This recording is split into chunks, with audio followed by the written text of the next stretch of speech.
Que Dieu soit béni pour tout ce qu'on a partagé.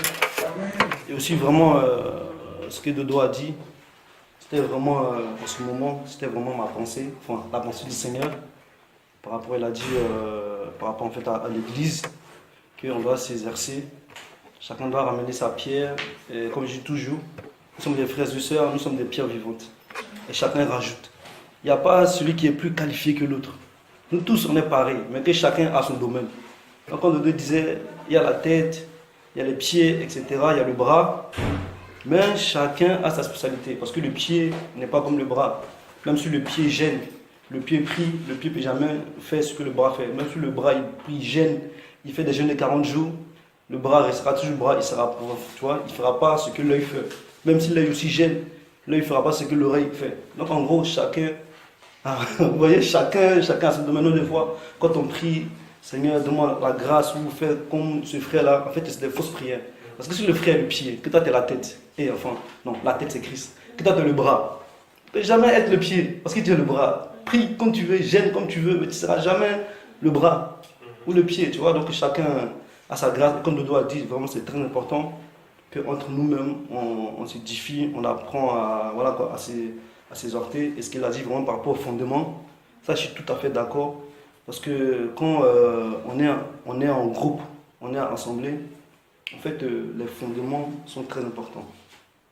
Les fondements sont très importants. Et si on veut aller loin, ou si on veut continuer avec Christ, en fait, on doit placer les fondements. Comme il disait, si quelqu'un vient parmi nous, parce que chacun d'entre nous vient de différents endroits, et si ailleurs, il a une doctrine aussi qu'on a appris, qu'ici, on a une doctrine, je veux dire, c'est la même doctrine de Christ, mais de la manière qu'on était enseigné. Que si lui vient, en fait, et que lui, en fait, on ne lui dit pas réellement par rapport à ce que nous croyons, que lui, exemple, une personne qui vient au milieu de nous, prie Marie. Voilà. Et nous, la Bible ne dit pas qu'on a pris Marie. Si nous vraiment, on ne lui dit pas que ici, que nous on ne prie pas Marie, Jésus-Christ est la tête, on prie Jésus-Christ, que Marie était simplement la mère de Jésus-Christ. Mais voilà, elle est comme tout le monde. Si on ne dit pas ça, si on ne pose pas les choses, il ne va jamais comprendre. Et même aussi, il ne pourra pas vraiment entrer en communion avec Dieu, parce qu'il n'y a qu'un interprète, on va dire, c'est Jésus-Christ, entre Dieu et nous, c'est Jésus-Christ. Si on ne dit pas, et les fondements sont importants, même nous aussi, au milieu de nous.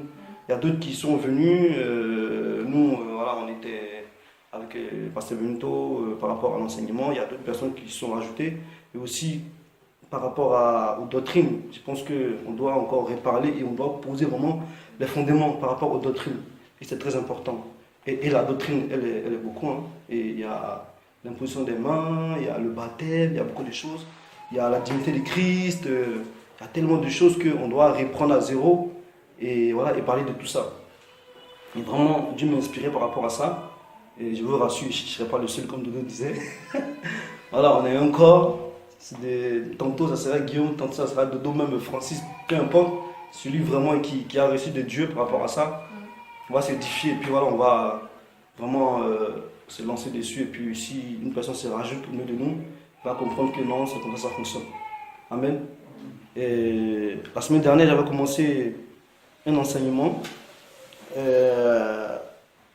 Aujourd'hui, je ne vais pas continuer, je vais faire une parenthèse par rapport à l'enseignement. Ça arrive au même. Parce que en fait, hier, quand j'ai prié tout ça, puis je voulais méditer. Et je ne sais pas trop comment méditer. Enfin, je ne sais pas comment méditer. Et j'ai demandé au Seigneur, et puis un coup, j'ai eu une parole par rapport à Christ.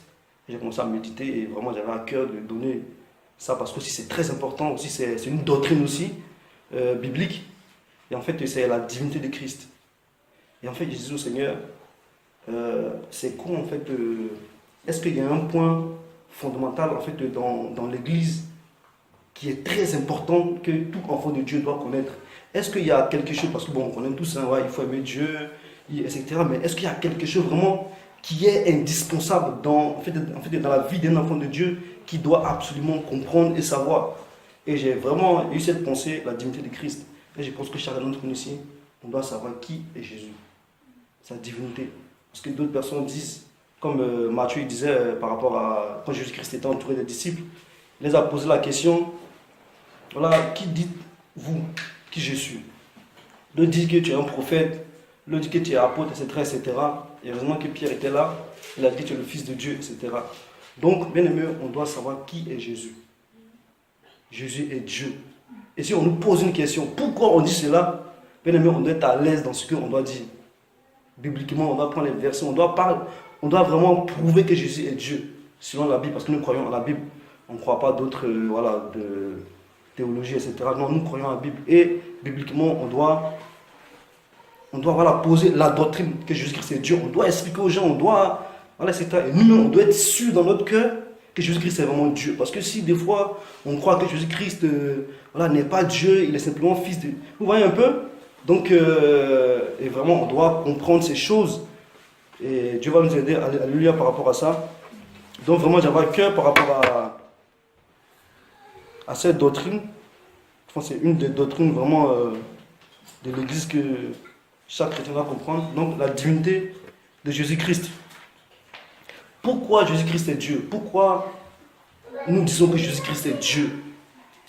Parce que simplement, lui-même, il le dit déjà dans sa parole. Et nous croyons déjà à la parole. Et on va prendre le livre des Jean. Le livre des Jean. Et franchement, le livre des Jean, tout chrétien doit lire le livre des Jean et doit le finir. Et dans l'année, il doit le lire au moins ce chapitre une fois dans l'année. Au moins. Parce que le livre de Jean, il révèle qui est Jésus-Christ. Il révèle la nature même de Christ. Et c'est vraiment profond. Et tout chrétien, vraiment, doit méditer ce livre. Parce que franchement, à chaque fois qu'on médite ce livre, on apprend encore. Et vraiment, ce livre est merveilleux. Dans 1 Jean 1, Frère Guillaume, s'il te plaît, lis, premier verset jusqu'au 14, s'il te plaît.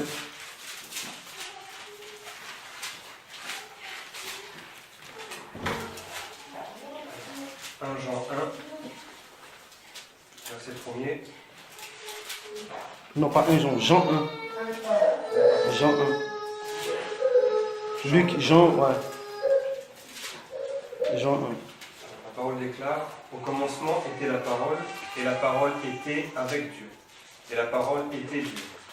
Elle était au commencement avec Dieu.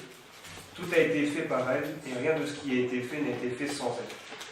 En elle était la vie, et la vie était la lumière des hommes. La lumière brille dans les ténèbres, et les ténèbres ne l'ont pas accueillie. Il y eut un homme envoyé par Dieu du nom de Jean. Il vint comme témoin pour rendre témoignage à la lumière, afin que tous croient par lui. Il n'était pas la lumière, mais il vint pour rendre témoignage à la lumière. C'était la véritable lumière qui, en venant dans le monde, éclaire tout homme. Elle était dans le monde, et le monde a été fait par elle, et le monde ne l'a pas connue. Elle est venue chez les siens, et les siens ne l'ont pas reçue. Mais à tous ceux qui l'ont reçue, elle a donné le pouvoir de devenir enfants de Dieu, à ceux qui croient en son nom, et qui sont nés, non du sang, ni de la volonté de la chair, ni de la volonté de l'homme, mais de Dieu. La parole a été faite chair, et elle a habité parmi nous, pleine de grâce et de vérité, et nous avons contemplé sa gloire, une gloire comme celle du Fils unique venu du Père. Amen. Donc je disais, Jésus-Christ est Dieu, la divinité de Jésus-Christ. Et on commence par le premier chapitre, premier verset. La Bible dit: au commencement était la parole, et la parole était avec Dieu, et Dieu était la parole. Jean nous dit, il nous présente ici, il commence son livre par: au commencement était la parole. Et rappelez-vous, Jean aussi, en fait, c'est le même principe au Genèse. Genèse, il commence, il a dit: au commencement, Dieu créa. Et ici, Jean, il dit: au commencement était la parole. Et nous savons que la parole, c'est Jésus-Christ. Parce qu'au verset 14, la Bible dit que cette parole s'est faite chair. Donc, Jean voulait dire: au commencement était Christ. Et vous voyez le mot commencement en grec, c'est en tête. En tête.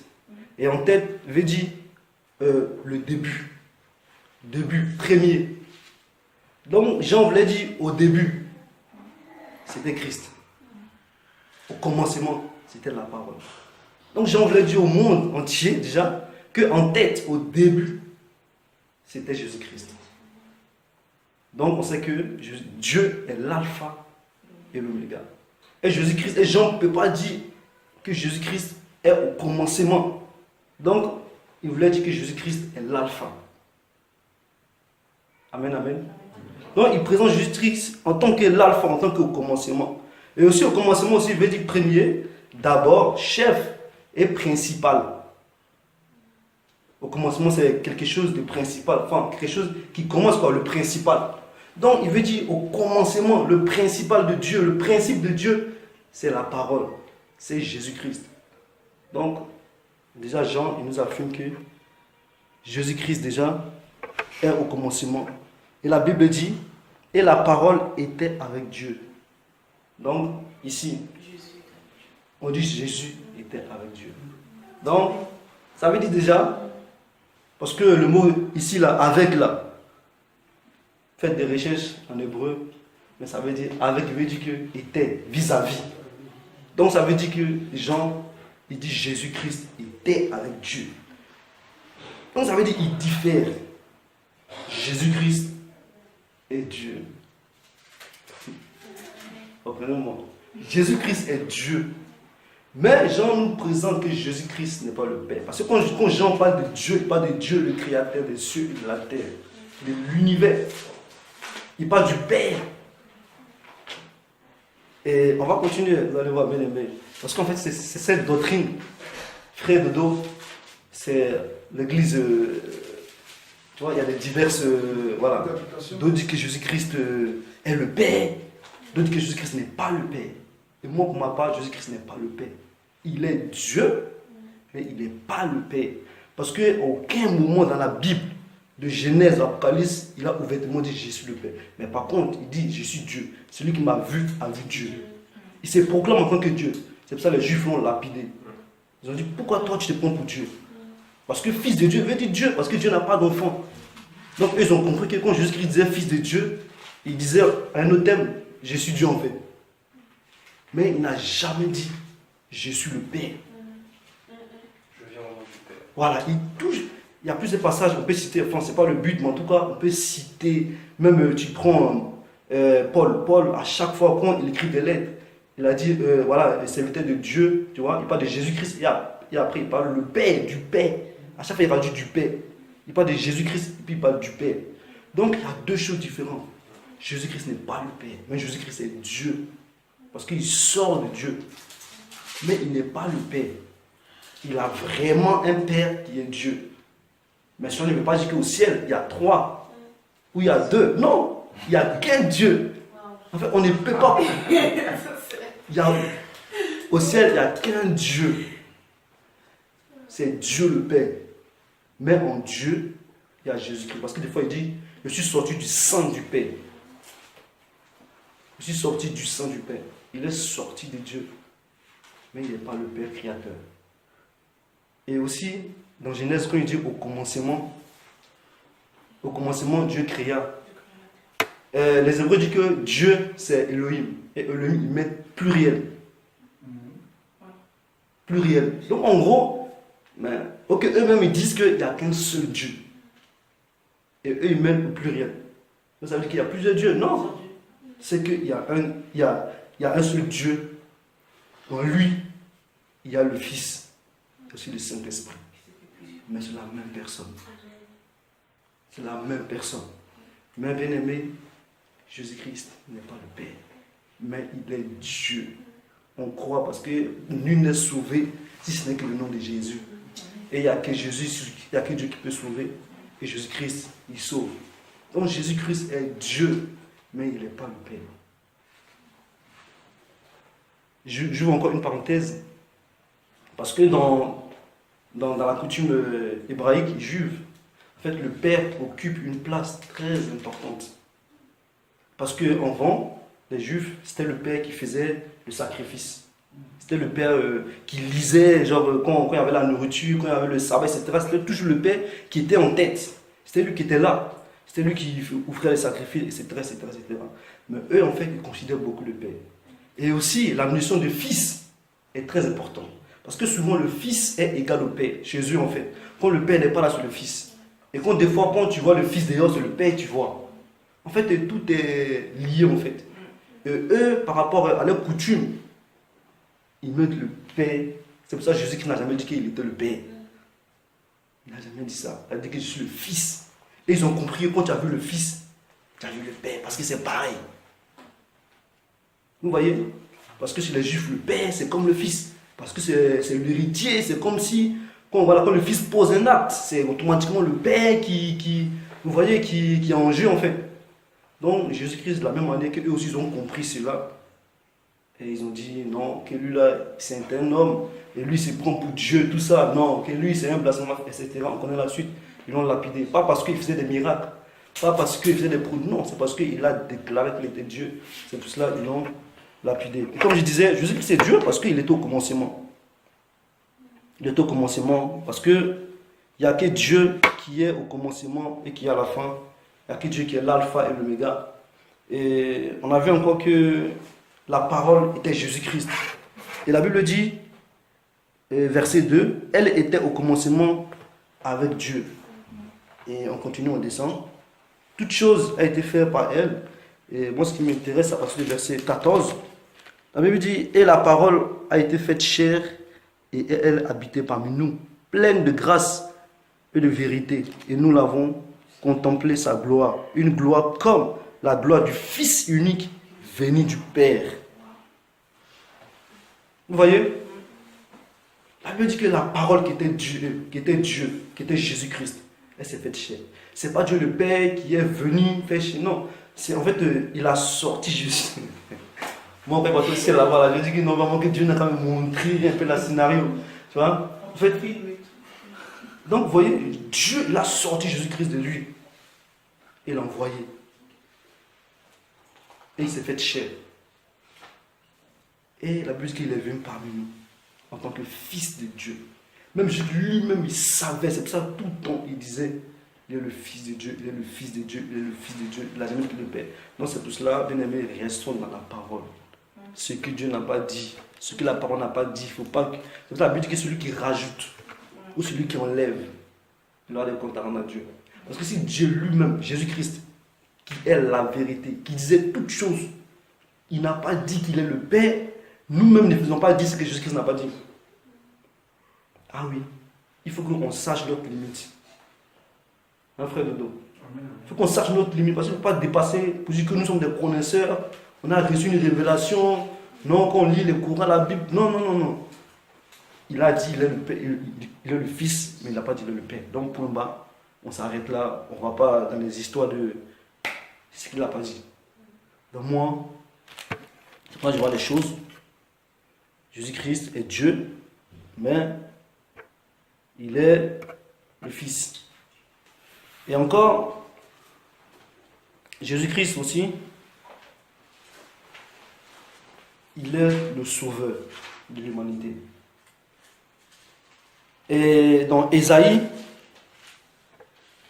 43, 11 à 12, la Bible dit, moi, je suis l'Éternel. Et hors de moi, il n'y a point de sauveur. Donc Dieu lui-même déjà là, il commence à dire qui c'est lui l'Éternel. Ésaïe 43, 11. Ésaïe 43, 11 à 12. Il a dit, il est éternel. Et hors de lui, il n'y a point de sauveur. Il n'y a personne qui sauve. Et il continue encore. Il a dit, moi j'ai déclaré et j'ai sauvé. Et j'ai fait entendre quand il n'y a pas de Dieu étrange au milieu de vous. Donc en gros, Dieu, il a dit clairement qu'il est le seul Dieu. Il est éternel. Et en dehors de lui, il n'y a point d'autre Dieu. En un autre terme, il ne partage pas sa gloire. Il ne partage pas sa gloire. Parce qu'il ne peut pas se prétendre Dieu et aussi, tu vois, donner, tu vois, les mêmes étiquettes que quelqu'un, si ce n'est pas lui-même. Vous voyez un peu? Et Jésus-Christ lui-même, il dit quoi? Dans Acte 4, verset 12. Acte 4, verset 12.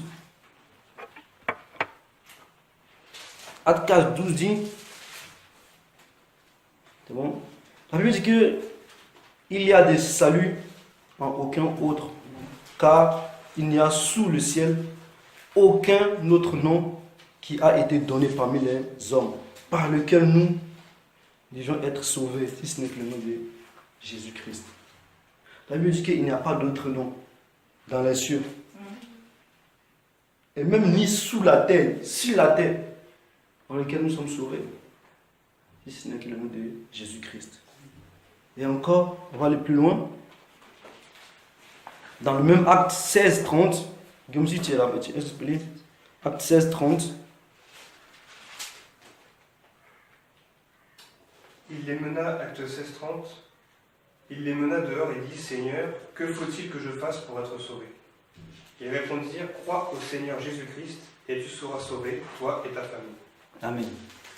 Donc, la parole était annoncée. Et ils ont dit, mais qu'est-ce qu'on doit faire pour être sauvé? Dis-nous, qu'est-ce qu'on doit faire pour être sauvé? Et on dit, crois simplement au Seigneur Jésus-Christ et tu seras sauvé. Donc, le nom de Jésus sauve.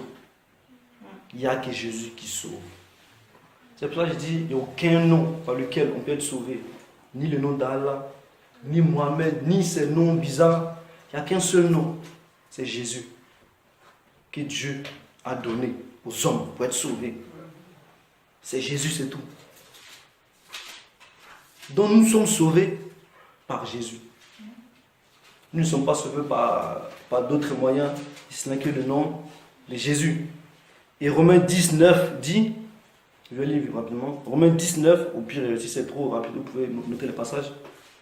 Romains 19 dit, si tu confesses de ta bouche le Seigneur Jésus, et si tu le crois dans ton cœur, que Dieu l'a ressuscité des morts, tu seras sauvé.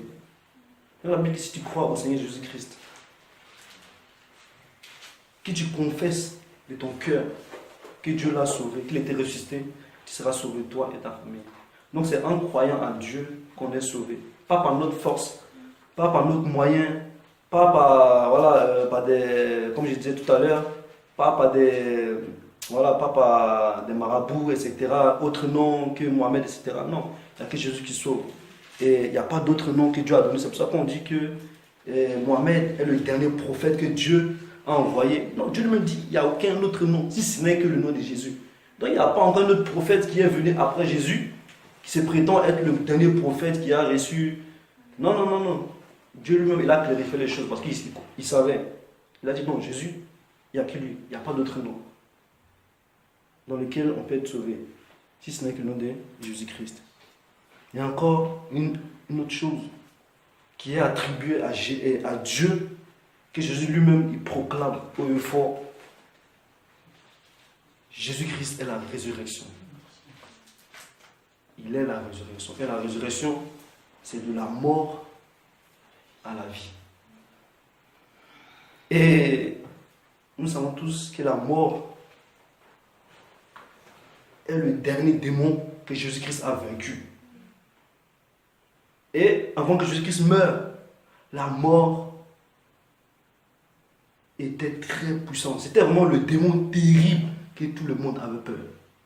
Même si tu es riche, mon ami, si à la mort, tu trembles devant la mort, avec tes douleurs, si tu es puissant, si tu as un gain, quand la mort arrive, mon ami, tu plies genoux. Parce que la mort, personne ne pouvait contre la mort. C'était le démon le plus terrible de l'enfer. Il y avait tous les démons. Mais la mort seulement, non, personne ne pouvait blaguer avec lui. Même Abraham, il est mort. Même les prophètes qui ont craché du feu, Élie, la mort l'a pris. Même les prophètes que Dieu aimait, David, la mort l'a pris. Toutes les personnes, la mort les a pris. Pourquoi? Parce que la mort est un démon puissant. Quand je disais que Jésus-Christ a vaincu. Et dans Jean 11, verset 25,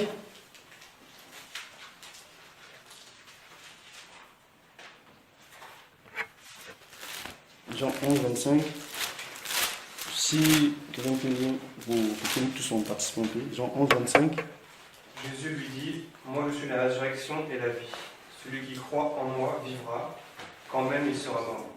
Et quiconque vit et croit en moi ne mourra jamais. Crois-tu cela? Amen. Donc on connaît l'histoire. Hein. C'est l'histoire de la résurrection de Lazare, avec Marie, Marthe, etc. Tout ça. Donc on connaît tout le contexte.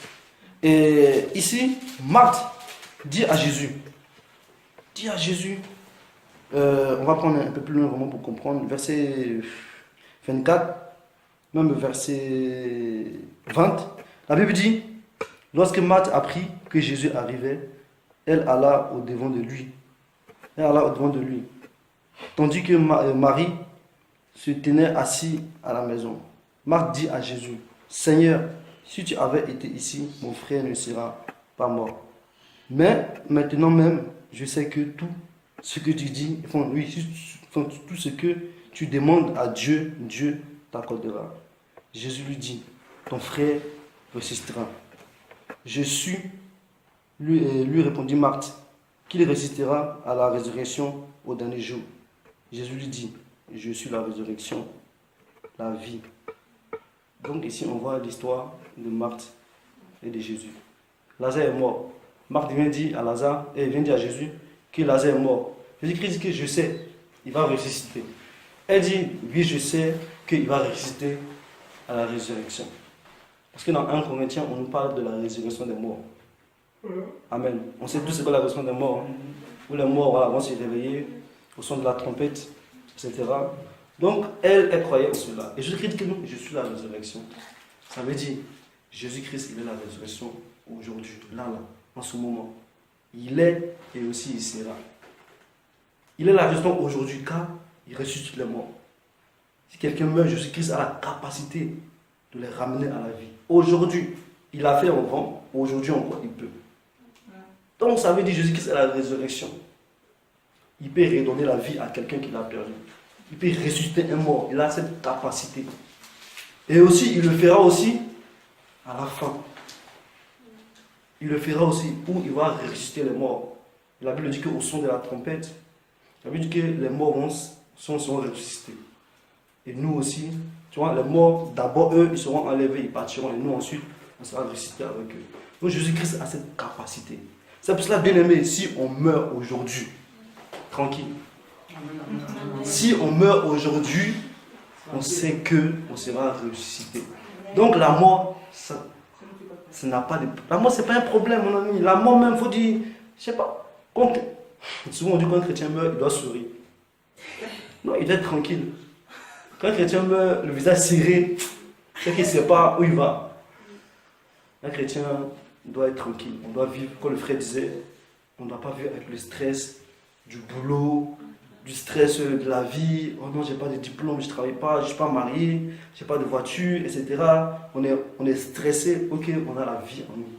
Ça veut dire quoi? Ces choses ne peuvent pas nous empêcher d'être à l'aise. Pourquoi? Parce que ces choses-là sont passagères.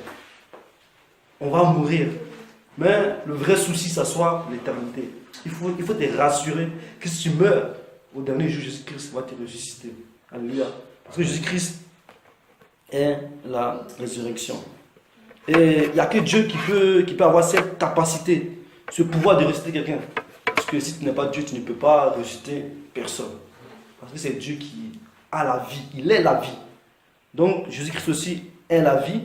Et il a aussi cette capacité de ressusciter. Et aussi encore une autre chose. Apocalypse aussi nous dit, Apocalypse 1, verset 17. Apocalypse 1, verset 17. Jésus-Christ, il a la capacité de ressusciter. Et aussi, il tient les clés de la mort et des séjours de la mort. Justement, c'est ça qui lui donne cette capacité sur la mort. Apocalypse 1, verset 17 nous dit, quand je le vis, je tombais à ses pieds comme mort. Il posa sur moi sa main droite en disant, ne crains point, je suis le premier et le dernier et le vivant. J'étais mort et voici je suis vivant au siècle et des siècles. Je tiens les clés de la mort et du séjour de la mort. Jésus-Christ même, il dit qu'il était mort. Mais aujourd'hui, il vit pour des siècles et des siècles. Il tient les clés de la mort et des séjours de la mort. Mais quand je vous disais que la mort avait une clé où toutes les personnes qui étaient englouties par la terre, il les récupérait, il les enfermait. Personne ne pouvait sortir de là. Même, on a appris qu'il y avait le sein d'Abraham. Et même ce sein d'Abraham, eux-mêmes, ils ne pouvaient pas sortir de là. Malgré que ce n'était pas un lieu de tourment, marqué, c'est un lieu voilà, où il y avait la joie, mais quand même, ce n'était pas parfait. Et personne ne pouvait sortir de là. Parce qu'une fois que tu rentrais sous la terre, bien aimé, personne ne pouvait te résister, ce n'est que Jésus. Et la Bible dit que Jésus-Christ a pris les clés des morts, de la mort et des séjours de la mort. Et bien aimé, par rapport à ça, Jésus-Christ devait mourir. Il devait mourir. C'était obligé qu'il meure. C'était dans son agenda. Il devait mourir. C'était obligé. Parce que Jésus-Christ avait déjà promis à Satan qu'il allait les dépouiller. Déjà à la croix. Et aussi il allait prendre les clés de la mort. Parce que ces clés, c'est Adam qui avait donné à Satan. Parce que la Bible dit, par Adam, la mort est rentrée. Donc, il n'y avait pas de mort. C'est Adam qui a donné les clés à Satan. C'est pour ça, le jour qu'Adam ils ont péché, Satan a récupéré les clés de la vie. Parce que Adam les avait. Adam ne pouvait pas mourir. Il avait les clés de la vie. Il était éternel, Adam. Mais une fois qu'il a péché, il était sous l'esclavage de Satan. Satan a récupéré les clés de la vie. Et c'est pour ça que Jésus-Christ dit que par un seul homme, la mort est rentrée. Et aussi par un seul homme, la vie est venue. Donc en Jésus-Christ, il y a la vie. Adam envoyait la mort. Jésus-Christ aussi envoie la résurrection, la vie. Et quand je vous disais Jésus-Christ, il fallait qu'il meure pour aller en bas. Il fallait qu'il meure pour faire cette rencontre avec Satan. Et bien aimé, je vous dis, vous connaissez tous par rapport à la mort de Jésus-Christ, la Bible dit qu'il était enterré, enfin, il n'a pas été enterré parce que les Juifs, en fait, ils ne les enterraient pas, on le mettait dans un drap, on le posait ainsi voilà, sur un lit là, pour que, je ne sais pas pour qu'il pourrissait, ou voilà, dans la grotte, ça, etc. La Bible dit comme par hasard, le troisième jour, Jésus-Christ a été ressuscité, son corps a disparu. Mais Jésus-Christ est parti en bas. Et même la Bible nous dit que Jésus-Christ est parti en bas récupérer les captifs. Récupérer les captifs. On va apprendre vite fait par rapport à... C'est Éphésiens qui nous dit ça.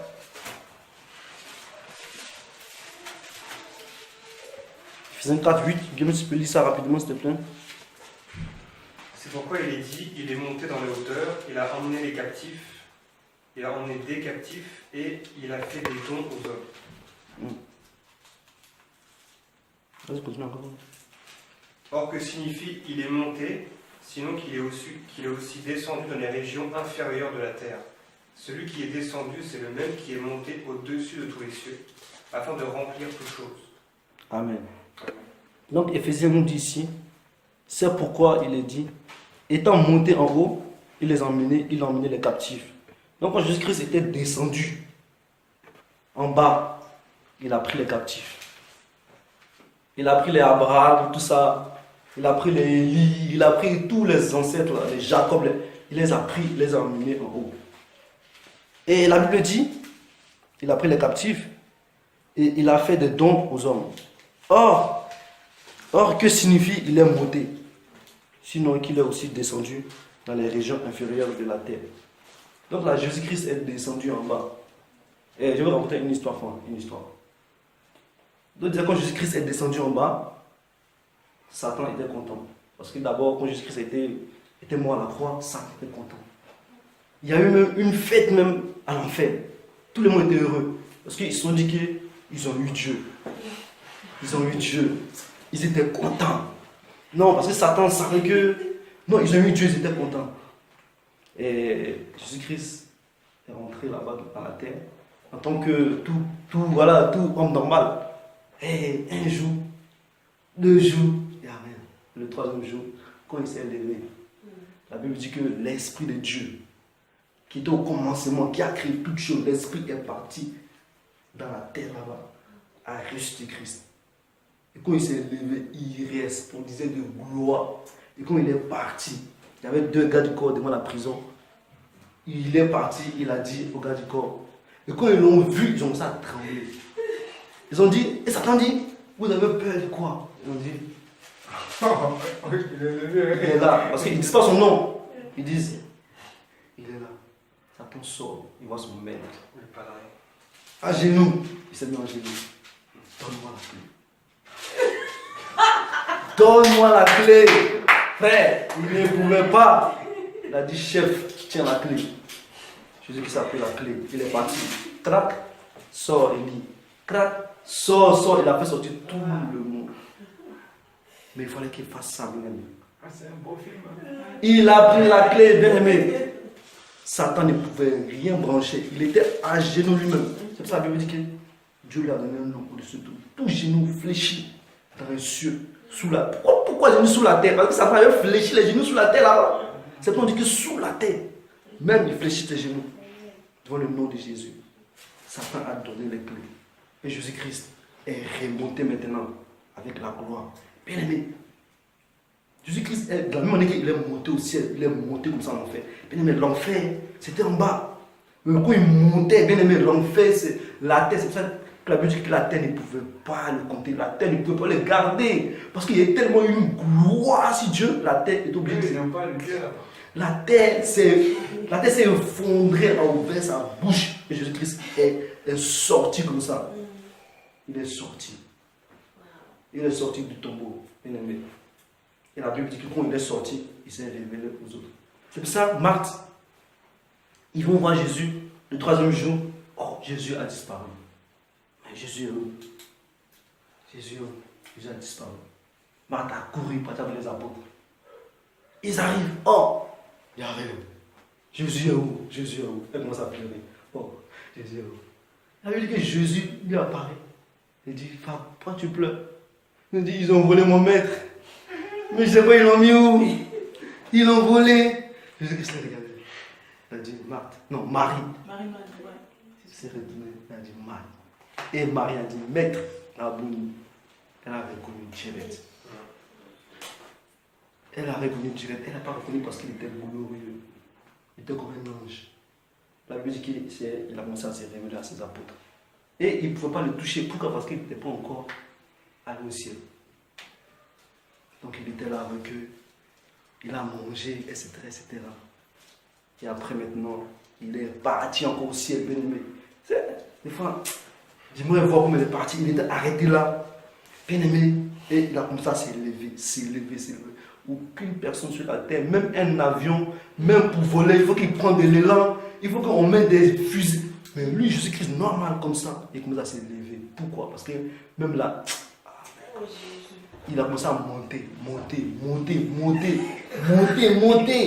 Il arrive au premier ciel, il monte. Deuxième ciel, il monte. Il traverse tout, Et tout s'ouvrait devant lui comme ça. Il monte. Il arrive dans le Père. Et dès qu'il arrivait, les anges, tout le monde partait pour se tenir. Hosanna, tout le monde. Et Dieu était là, debout sur son trône, parce que son fils est venu. Il a pris son sang. Il a donné au Père. Ils ont purifié. C'est pour cela, le sang de Jésus-Christ nous purifie de tout péché. Et Dieu a pris le sang, il a purifié partout. Il a coupé l'accès au diable. Parce que Satan pouvait se plaindre avant, dans Job. Satan partait là-bas, il se plaignait devant Dieu. Oh, tu vois le là. Dieu a dit, maintenant, ils ont pu. Satan ne peut même plus entrer là-bas. Purifier le lieu. À cause du sang de Jésus-Christ. Bien aimé, c'est que Jésus-Christ est la résurrection. Il a la vie, il est tout. Bien aimé. Là, je sais pas comment on dit que Jésus-Christ est Dieu. C'est pas un homme normal. C'est pas un apôtre ou ni un prophète ordinaire. Jésus-Christ est Dieu parce que, bien aimé, il n'y a que Dieu qui peut faire des choses comme ça. Amen, bien aimé. Il n'y a que Dieu qui peut faire des choses comme cela. Et encore, j'ai donné 2 ou 3 trucs.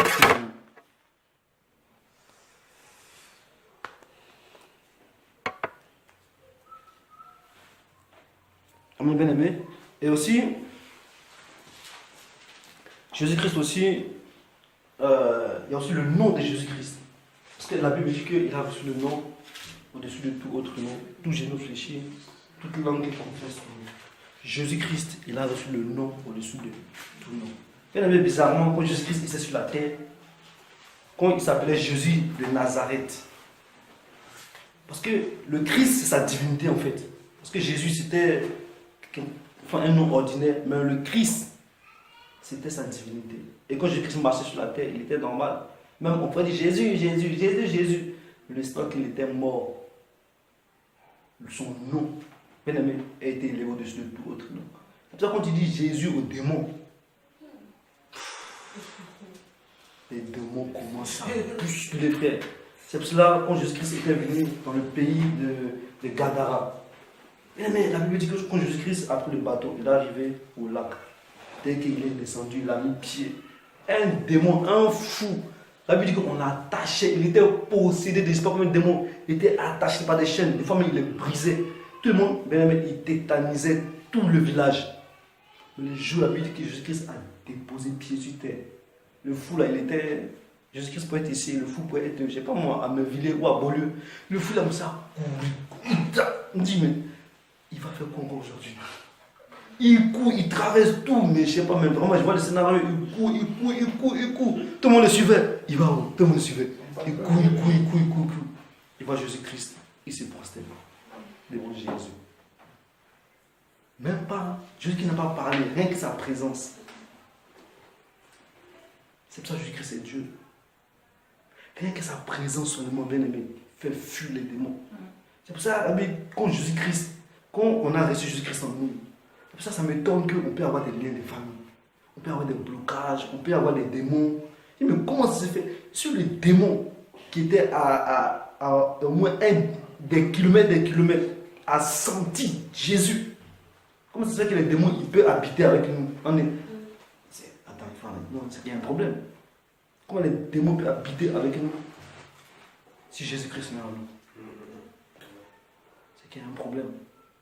Moi, je crois que si vraiment on a reçu le Seigneur Jésus-Christ, comme j'ai partagé avec le frère Francis tout à l'heure, on disait, mais ça étonne qu'un chrétien peut être possédé.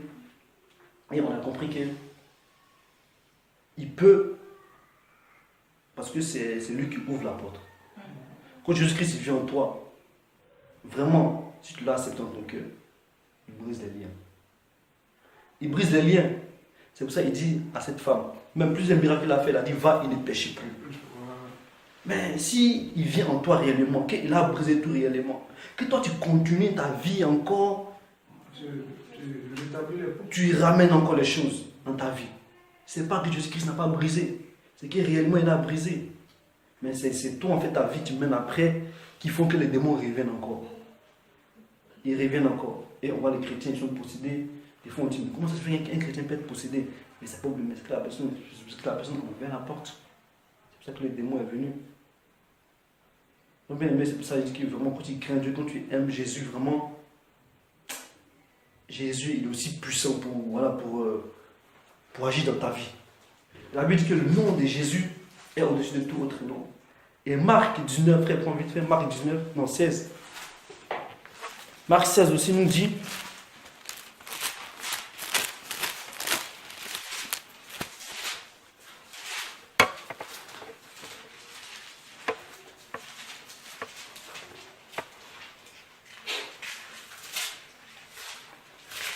Marc 16, 17. Voici les signes qui accompagneront ceux qui auront cru. En mon nom, ils chasseront les démons, ils parleront de nouvelles langues, ils saisiront des serpents. S'ils boivent quelques breuvages mortels, il ne leur fera point de mal. Ils imposeront les mains aux malades et ceux-ci seront guéris. Amen, Seigneur. Merci frère, amen. La Bible dit, voici les signes qui accompagneront ceux qui auront cru. En mon nom, ils chasseront les démons. Ils parleront en votre nom, etc. La Bible dit qu'en mon nom, ils chasseront les démons. Donc, encore une fois, le nom de Jésus, bien aimé, est très dangereux. Est très dangereux. Bien aimé, il y avait un frère qui dans ce témoignage. Il disait, lui, il avait livré sa vie au diable. Il avait donné, voilà, il avait fait un pacte avec le diable, etc. Et le jour qu'il a accepté Christ dans sa vie, tu vois, le jour qu'il a commencé à côtoyer Christ, et enfin, côtoyer, quand les gens ont commencé à prêcher Christ, quoi, qu'il a commencé à comprendre. Un jour, il va chez le même gars, chez le marabout, tu vois, qu'il a développé sa vie. Arrivé là, parce que d'habitude, hein, quand lui il arrive, parce qu'on dit que le marabout il est aveugle. Il est aveugle. Mais quand tu arrives, il sait qui tu es. Dès que tu es touché, il te dit Guillaume rentre. Ah non, bah vraiment. Tu es bon, tu es bon. Non, lui il est bon, il est bon, il est bon. Donc tu rentres, t'assois, tout ça, tu commences à parler avec lui, tout ça. Donc, le jour qu'il a accepté Jésus-Christ, ça n'allait plus. Parce que son business a cassé. Parce que Jésus-Christ, il casse tout. Tu vois, quand il vient, voilà, il casse tout. Donc ça commence à casser tout. Donc il répare. Tu le mets là-bas, tu le marabout, il arrive. Oh, devant la porte. Coco, top, top. Il m'a dit, c'est qui? C'est qui? Mais il quoi. Il tape. C'est qui? J'ai dit. Il me dit, me dit, mais d'habitude quand il vient me dire, fiston, rentre, tout ça. Pourquoi il me dit c'est qui aujourd'hui? Oh, il rentre là-bas, tout ça. Il commence à parler avec le marabout. Le marabout n'a même pas connu. Il commence à parler. Il dit non, écoute, tout ça. Moi, je suis venu rendre des trucs. Parce que vraiment, j'ai rencontré Jésus. Hey, marabout là, c'est. Ne dis plus ça ici. Pa. Faut plus répéter ce que tu as dit là. Le mec, il était tourné. Il a dit non, tout ça, j'ai rendu gris. Il a pris. Après, il lui a donné. Il a dit non, sors. Il est parti, il n'a rien compris.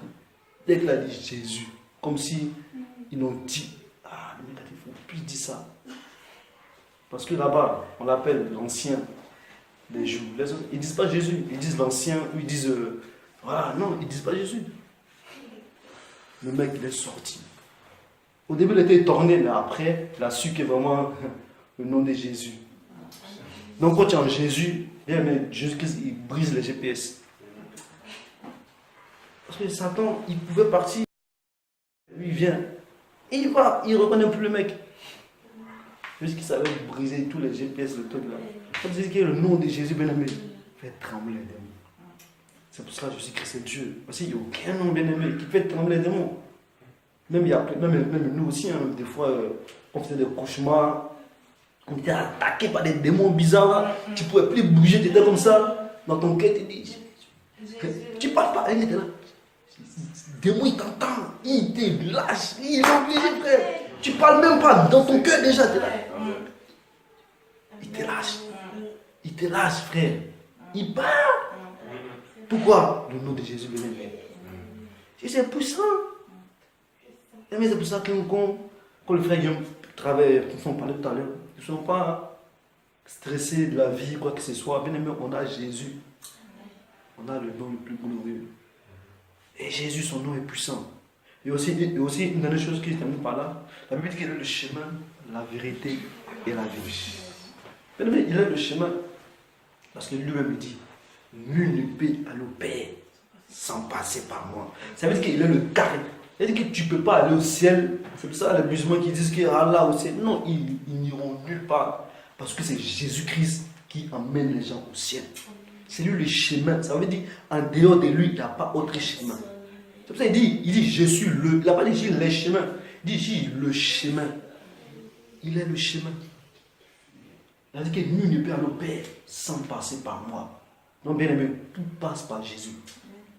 Il dit tout passe par Jésus. Celui qui ne passe pas par Jésus, bien aimé, il n'a pas la vie. Parce que c'est lui qui emmène au Père.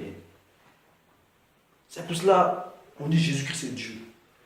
Parce qu'il n'y a que lui, il est le chemin. Comme je disais, il n'y a pas trois, il est le chemin. Il est aussi la vérité. Bien aimé, il n'y a aucune vérité si ce n'est qu'en Jésus-Christ. C'est pour ça des fois il dit en vérité, je vous le dis. Ça veut dire quoi? Ça veut dire en vérité, j'ai su la vérité, je vous le dis. Il est la vérité, bien aimé. Il dit la vérité, il est la vérité. Il n'y a pas de mensonges. Il a dit que vous avez le père pour diable. Il dit là aux enfants d'Abraham, là, il dit vous avez le père pour diable. Pourquoi? Vous prétendez connaître Dieu et vous me refusez. Non, vous ne connaissez pas Dieu. Parce que celui qui m'a vu a vu le Père. Donc nul ne peut se prétendre qu'il est enfant de Dieu sans croire que Jésus-Christ est Dieu, sans croire que Jésus-Christ, c'est impossible. C'est pour ça les chrétiens qui disent que non, mais comprends, Jésus ne croit en Dieu.